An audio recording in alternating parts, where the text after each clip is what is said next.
Oi pessoal, tudo bem com vocês? Sejam bem-vindos a mais um vídeo aqui do canal. E no vídeo de hoje, eu quero aqui, pessoal, deixar gravado no nosso cantinho, tá? E quero também estar mostrando para vocês e deixar esse vídeo aqui com explicação para que sempre, quando a gente for começar a fazer as nossas aulas, tá? Eu começar já com um caseado no pano de prato já pronto. Fazendo assim, isso vai me ajudar, tá? Tanto nas gravações e também não vai ficar aquela coisa repetitiva nos vídeos, tá bom? Como sempre, eu começo fazendo os caseados, tudo direitinho. No vídeo de hoje eu vou te dar algumas dicas, tá? Então fica comigo até o final desse vídeo, vai ser um vídeo bem rapidinho. Vou fazer o caseado simples, né? O que a gente mais usa, tá bom? Espero muito que vocês gostem. E se gostar, claro, já deixa aí o joinha pra mim, deixando o apoio, né? Deixa o like, deixa aquele comentário, como sempre eu peço, deixa um emojizinho aqui embaixo. Porque você fazendo isso, você tá me ajudando aqui no canal. Se puder, às vezes que você assistir as nossas aulas, deixar passar um anúncio, eu sei que é chato, mas ajuda bastante, tá, gente? Pra gente tá repondo material, comprar material e também trazer novas aulas, tá bom? Eu conto com a ajuda de todos vocês e vamos pro nosso vídeo de hoje. Eu tô com esse pano de prato aqui, que é da marca Nossa Senhora Aparecida, que mede 75 por 45. Ele já vem com a bainha pronta, mas também eu uso o pano de prato pé de galinha que vem sem a bainha e outras marcas também que eu tenho aqui no ateliê. Então, como que sempre eu começo os caseados para fazer os barradinhos? Eu uso a agulha número 2, tá?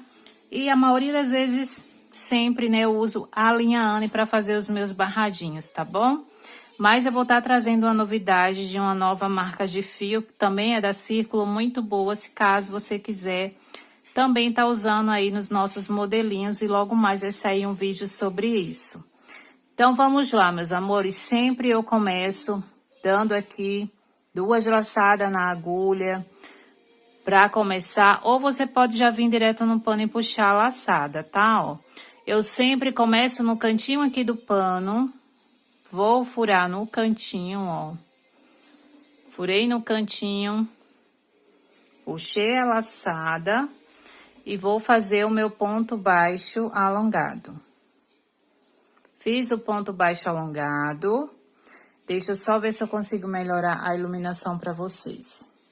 Então, vamos lá continuar. Agora melhorou um pouco na iluminação para vocês. Fiz o ponto baixo alongado. Aqui sempre eu vou subir, ó, 3 correntes, tá? Porque a bainha do meu pano, ele é mais grossinha, tá vendo? Então, eu vou subir 3 correntes, porque vai dar a altura ideal até a bainha do meu pano, ó. Quando você faz a medição aqui, ó, ela vai dar a altura certa. E sempre, pessoal, eu vou furar o pano aqui, ó, na pontinha, pra me prender essa correntinha, tá? E sempre eu faço um ponto baixo, ó, pra prender. Por quê? Porque se eu fizer 3 correntes aqui e mais 2 pra cá, ele vai ficar saindo, vai ficar subindo. Então, por isso que eu faço ponto baixo. Ou também tem pessoas que faz, ó, daqui, ó, já faz outro ponto baixo pra ficar com um assim, outro assim e outro assim. Que aí fica com 3, tá? Tem pessoas que também trabalham assim.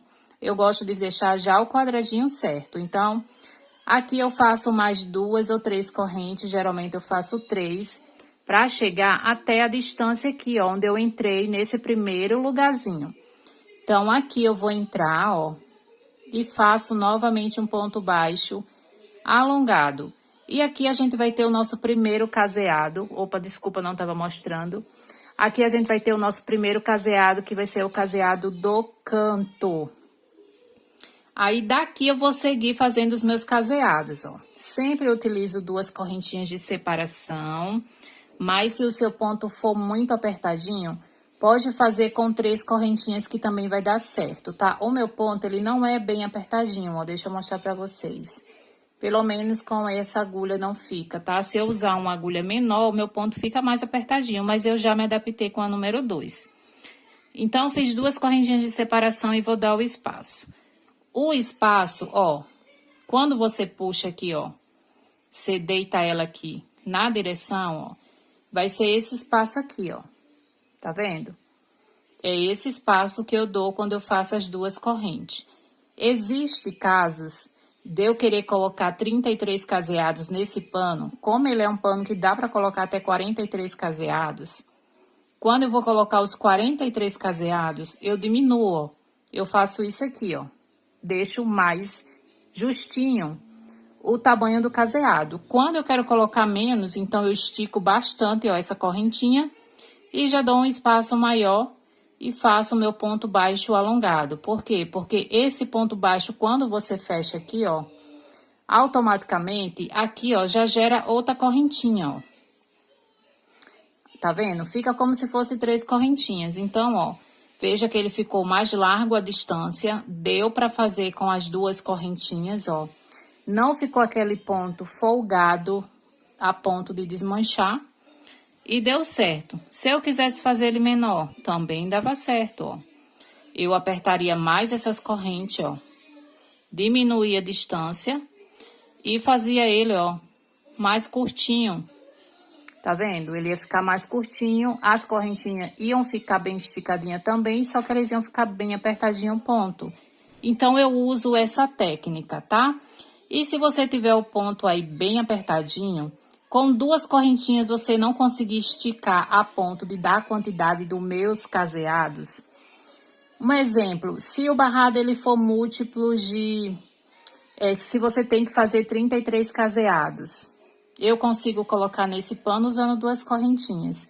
Se o seu ponto for bem miudinho, apertadinho, o que você pode fazer? Você pode fazer 3 correntinhas e fazer o caseado normal, porque aí o espaço ele vai ficar um pouco maior. Lembrando que tem que ter todo o jogo de cintura para seguir a videoaula até a finalização do barrado, tá?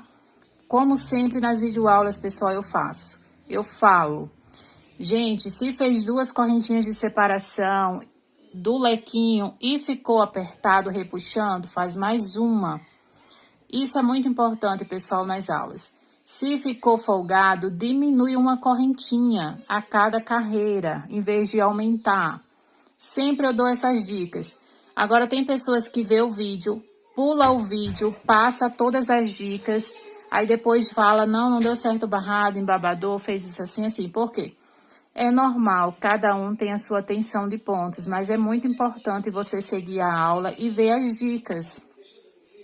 Sei que eu falo bastante, eu explico muito, eu mastigo muito para falar, mas tem aqui em cima, ó, você vai ver uma configuraçãozinha que você consegue acelerar o vídeo. Isso é muito legal, porque aí você vai ouvir o vídeo inteiro acelerado e vai aí pegar todas as dicas, tá bom? Então, vamos lá seguir fazendo os caseados. Agora, vamos falar dos múltiplos. Sempre eu começo o caseado e falo os múltiplos e mostro a contagem no pano de prato. Essa contagem dos múltiplos vai permanecer, tá, pessoal? Nos vídeos. Por quê? Porque eu sei que existem muitos iniciantes que ainda não sabem fazer a contagem dos múltiplos e eu trabalho com os meus barradinhos em contagem de múltiplos. Por quê? Para mim é uma contagem que dá mais certa, que tem menos erro. Sei que alguns vídeos, às vezes, eu esqueço de pôr, né? Ou de explicar melhor, mas para mim, na minha opinião, os múltiplos já dá mais certinho a contagem. Porque, às vezes, pega um barrado, diz, não, é um barrado par ou um barrado ímpar. Ou é um barrado que não é para contar caseados. Mas sempre, a maioria das vezes, você tem que dar aquele jogo de cintura para adaptar o barrado. Entenderam? Então, eu prefiro o múltiplo porque, para mim, na minha opinião, está mais certinho. Então, vamos lá. Se for um barrado múltiplo de 6 mais 1, então, você vai começar com um caseado, ó, 6 mais 1. O 1 eu gosto de começar já no início, que é aquele caseado de apoio, tá? Para dar certos múltiplos. Então, um caseado... Fiz as 2 correntes e a gente vai seguir contando de 6 em 6, né? Múltiplos de 6 mais 1. Aqui eu já tenho 1 e a partir daqui eu vou contar 6. Então, eu fiz 1, 2 correntes, dou o espaço, fiz o segundo, 2 correntes, dou o espaço, ponto baixo alongado, fiz o terceiro, 2 correntes, dou espaço, puxo o ponto baixo alongado, fiz o quarto, 2 correntes, puxei, Vamos conferir. 1, 2, 3, 4, 5 e vou fazer o sexto.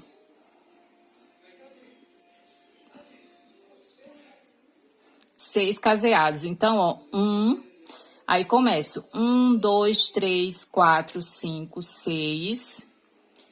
Duas correntinhas e vou começar de novo, ó. Um caseado, 2, 3, 4, 5 e 6. Fiz mais um grupinho de 6. Vou fazer mais grupinhos de 6 até finalizar a bainha do meu pano. Então, eu vou seguir contando de 6 em 6. Ó, 1. E sigo contando de 6 em 6 até terminar o meu pano de prato. Chegou o seu, não deu para terminar na contagem que eu falo, de caseados? Continua contando de 6 em 6. Ah, Josi, sobrou um pedaço da bainha do pano pequena, vamos dizer aqui, e não dá para fazer 6 caseados. Qual a dica que eu te dou? Tenta analisar se todos os espacinhos do seu caseado ficou uma distância igual. Se você vir que ficou um pertinho, um muito largo, desmancha um pouco e tenta fazer ele mais larguinho para caber todos os grupinhos de 6. É assim que eu faço os meus. Ou se sobrou muito pano e não dá para pôr 2 grupinhos de 6, você vai adaptando. Vê os caseados, mancha, faz ele mais larguinho ou faz ele mais estreitinho. E assim você vai adaptando. Só não deixa muito estreitinho, porque aí quando você começar a fazer a aula do barrado, pode ser que ele vai embabadar, tá bom? Aí vai ter toda aquela adaptação no modelo do barrado. Então, eu vou fazer todos os meus caseados até o final, até chegar aqui. Quando chegar aqui, eu volto para mostrar para vocês como que eu finalizo aqui, tá bom? Se ficou alguma dúvida, deixa nos comentários que eu vou estar respondendo vocês. Então, eu vou adiantar e volto já. Olha só, pessoal, fiz todos os caseados até o final. Cheguei aqui no finalzinho. Aqui, ó, sempre eu me baseio aqui por a costura, tá? Para ficar mais ou menos o tamanho igual lá no início. Então, aqui eu faço as 3 correntes, porque vai ser o último caseado. E ele fica mais larguinho, né? Fiz as 3 correntes e venho aqui, ó. Vou furar também aqui na ponta esse pano. Esse pano aqui é bem legal de furar, mas tem uns panos que são bem duros, aí você pega uma agulha de tapeceiro ou uma agulha mais fina. Ó, furei, faço ponto baixo e faço 3 correntes novamente, volto aqui, ó, nesse mesmo lugar onde eu fiz o último e faço outro ponto baixo aqui alongado. Então, aqui vai ser o meu caseado do canto, que vai ficar igual esse aqui, ó, que a gente fez no início. Aí, daqui, geralmente, eu não faço já o caseado e as laterais, tá? Quando eu tô gravando vídeo aula, eu já sigo daqui para fazer o barrado. A não ser que o barrado seja um modelo que tem que começar do lado direito, porque tem isso também. Então, durante o vídeo, eu vou falar isso para vocês também, tá bom? Ó, pessoal, é um barrado, a gente vai começar do lado direito ou do lado avesso, tá bom? Se for do lado avesso, eu faço só o ponto baixo aqui para prender as correntinhas e daqui, ó, já viro pro lado avesso pra gente começar o barrado do lado avesso e as laterais eu deixo para fazer no final, tá? Mas isso aí eu vou estar falando para vocês durante o vídeo, durante a videoaula. Então, meus amores, esse foi o nosso vídeo de hoje. Espero muito ter esclarecido vocês sobre os caseados, tá? Lembrando também que tem uma dica que é bem antiga e que muitas pessoas usam, que fazem as marcações de furinhos para poder deixar os caseados todos numa distância no mesmo tamanho, tá? Mas isso aí vai de pessoa para pessoa. Se você preferir, você faz, ou não, você vai fazendo no olho metro mesmo, igual eu fiz aqui, ó, tá? Então, meus amores, esse foi o nosso vídeo de hoje. Gratidão a você que assistiu até o final. Que Deus abençoe grandemente a sua vida. Um forte abraço. E muito obrigado por sua presença aqui no nosso cantinho. E vai sair logo mais vídeos de passo a passo de barradinhos aqui no canal. Tchau, tchau. Até o nosso próximo vídeo.